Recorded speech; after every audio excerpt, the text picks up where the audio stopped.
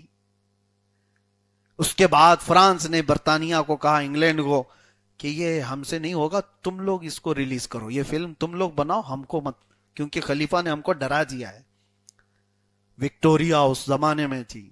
اس کے بعد وہاں سے فرمان جاری ہوا کہ نہیں، یہ تو فلم پوری بن چکی ہے، ٹکٹ بھی بک چکے ہیں، ہم پیچھے نہیں ہٹ سکتے اس سے، لوگوں میں سبھی اعلان ہو چکا ہے۔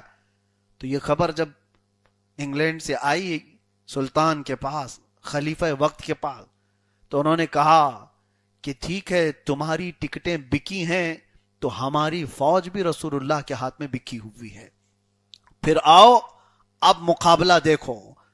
صرف 2 جملوں میں خلیفہ نے وقت کے نظام کو ہلایا تھا۔ برطانیہ نے، فرانس نے اس پورے کے پورے سسٹم کو ہی ختم کر دیا۔ کبھی وہ آج تک ڈرامہ نشر نہیں ہو سکا، وہ گستاخی رسول پر مبنی بنی ہوئی فلم ریلیز نہیں کر سکے۔ آج کا یہ دور ہے جہاں ہم کروڑوں کی تعداد میں روز گستاخیاں دیکھ رہے ہیں۔ وجہ یہ ہے کہ خلافت سے محروم ہیں، ہماری طرف سے بات کرنے والا کوئی نہیں رہ گیا۔ یہ جن کو آپ بادشاہ بڑے بڑے دیکھ رہے ہو، بڑے بڑے سونے کے ٹوائلٹ میں بیٹھنے والے لوگ، یہ کیا اسلام اور دین کی بات کریں گے؟ ان کی تو اچھی طرح سے درگت بنی ہوئی ابھی 6 مہینے سے دیکھ رہے ہیں ہم۔ پڑوسی ملک ہی اتنی ان کی وہ کر کے رکھا ہوا ہے کہ اپنا ڈیفنس کرنا ان کو نہیں آتا تو امت کا کیا ڈیفنس کریں گے؟ عربوں کے حالات آپ دیکھ رہے ہیں، سارے مڈل ایسٹ کے جتنے خلیجی ممالک ہیں سب بکھرے ہوئے ہیں، اور ان کا انجام قریب ہے۔ 40 سال سے اکنامک وار کو جھیلنے والا ایران ان کو آنکھ نہیں دکھا رہا، بلکہ ان کو پورا کا پورا سلا چکا ہے۔